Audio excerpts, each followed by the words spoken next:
Se as meninas do Leblon não olham mais pra mim, eu uso óculos. E volta e meia eu entro com o meu carro pela contramão, eu tô sem óculos. Se eu te disser periga, você não acreditar em mim. Eu não nasci de óculos, eu não era assim, não. Vou tentar dar uma aula sem isso aqui, porque o reflexo. Vou ver se eu consigo enxergar sem o óculos, né? Paralamas do Sucesso não é um plágio, não, é só uma introduçãozinha. E, meus caros, não saiam correndo. Não... Tentar um visual aí que o reflexo da luz.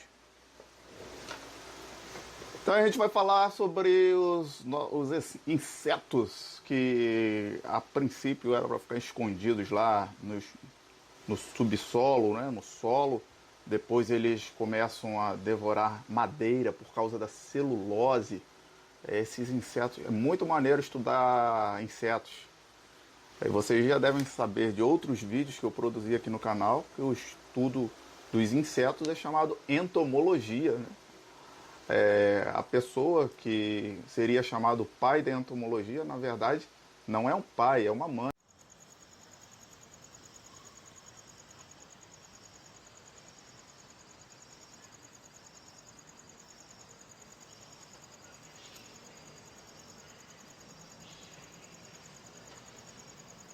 É muito cupim.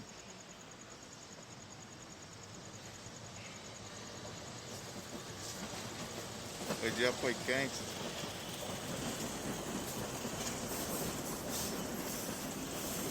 Aí tem aqui, ó.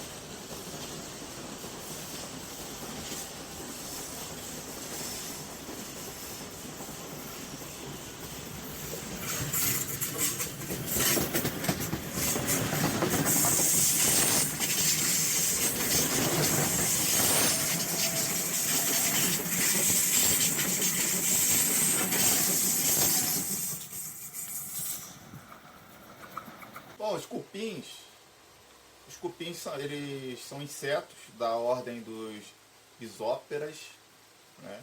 E eles são chamados como térmitas, são conhecidos no meio científico como os térmitas. A ciência que estuda os cupins é a termitologia. A gente, em outro vídeo aí, eu falei sobre a entomologia, que é a ciência que estuda os insetos, né? E só que no meio científico tem sempre uma caixinha dentro de uma caixinha e uma outra caixinha menor dentro dessa caixinha que a gente encontrou. Então a gente tem aí, por exemplo, a zoologia, que é a ciência que estuda o reino animal, né, os animais. Depois vem a entomologia, uma ciência que estuda dentro do filo que é o filo Arthrópodes, tem a categoria insetos, né? Tem os insetos. E quem estuda insetos é um entomologista. E o pai da entomologia, na verdade, não é o pai, é a mãe. Né? É uma mulher, é a Maria Zibila.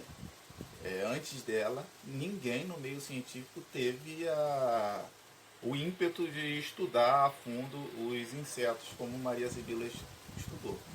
Eu ainda não sei quem é o pai e a mãe da termitologia, que é a ciência que estuda especificamente os cupins. Mas quem souber, deixe nos comentários aí, por favor, tenha a participação, né? Tem sempre alguém para trocar um conhecimento com a gente, né? Tudo que eu vou passar aqui. Então, o cupim. Os cupins são insetos da ordem dos isópteros, já foi falado, constroem sua sociedade no solo, eles vivem em sociedade. Né? O cupim é por diversas vezes comparado à formiga, porque a formiga, em um dado momento lá no formigueiro, também formigas criam asas. E eu vou mostrar alguns desenhos aí no final do vídeo, vocês vão poder comparar a formiga com asas e o cupim com asas.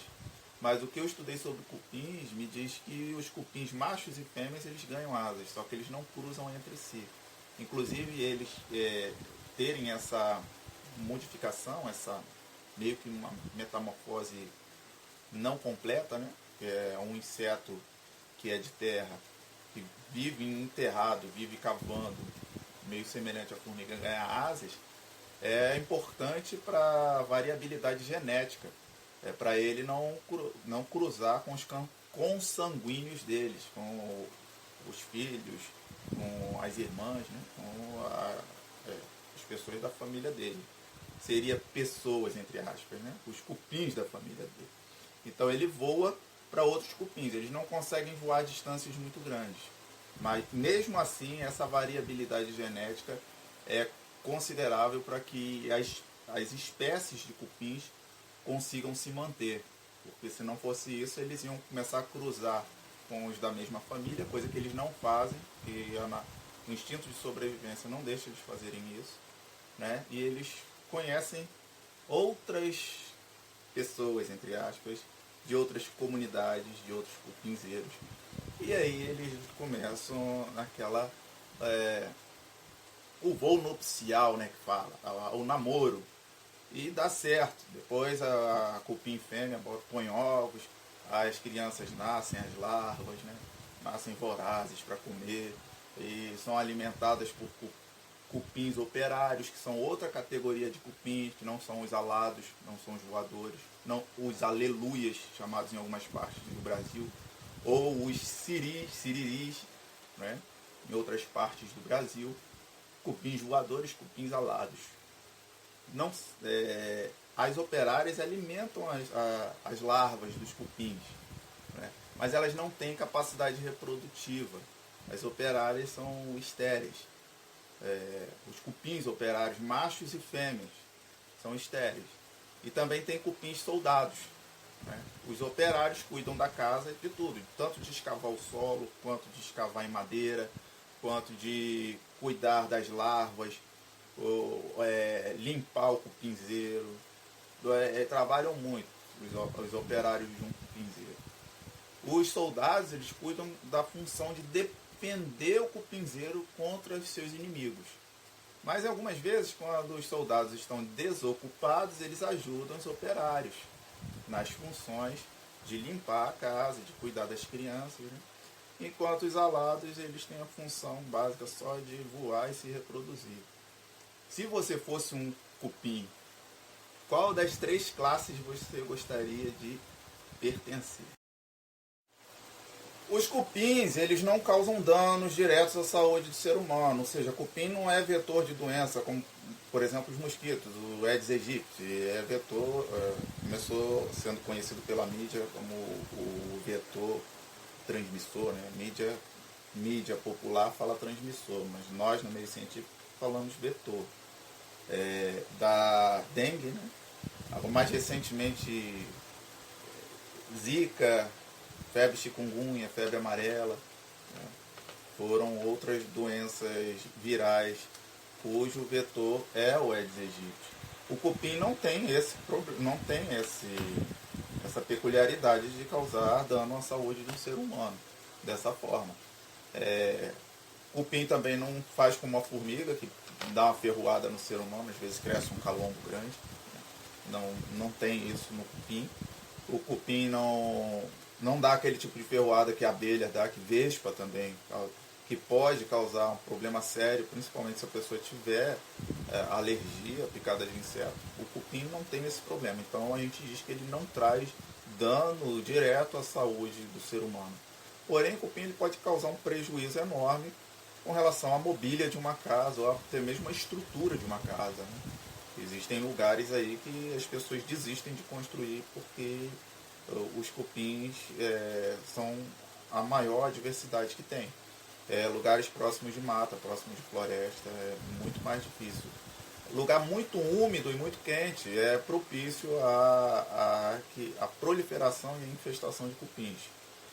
Muita gente prefere não morar nesses lugares. Lugar que tem muita mata, que é muito úmido e é muito quente. Então, também por isso eles são chamados térmitas, né? São chamados de térmitas porque os cupins operários e os soldados, eles cuidam dos outros cupins, né? Principalmente dessa categoria de cupins, que demora de 3 a 5 anos para ficar maduro. E nesse período eles precisam de cuidados. Quem vai cuidar deles são os operários, principalmente. Mas os soldados também dão uma ajuda quando eles não têm que cuidar da guarda e segurança do cupinzeiro, defendendo ele contra ameaças externas. Então eles cuidam, de 3 a 5 anos se dedicam a esses cupins. Quando esses cupins já estão na fase próxima da maturidade sexual, os operários tampam todas as entradas e saídas das câmaras onde ficam os cupins, que serão os cupins alados. Então as asinhas deles começam a se agitar, superaquecendo aquela câmara. E esse superaquecimento da câmara onde eles estão aumenta o nível de hormônios sexuais desses cupins. E quando fica muito quente ali dentro, né, tanto os machos e fêmeas que adquirem asas, eles elevam suas taxas hormonais, e aí os cupins, que são os operários, vão lá e tiram aquela quantidade de barro da entrada do cupinzeiro, e os cupins alados voam para as núpcias. Eles vão conhecer cupins em outras sociedades e vão gerar descendência biológica. Espero que tenham gostado, galera. Põe nos comentários aí alguma coisa, se gostou ou não. Se tem mais coisa que eu não falei, porque tem muita coisa legal sobre cupim. Eu não posso fazer um vídeo muito longo, senão eu não consigo nem editar. Um abraço, sucesso!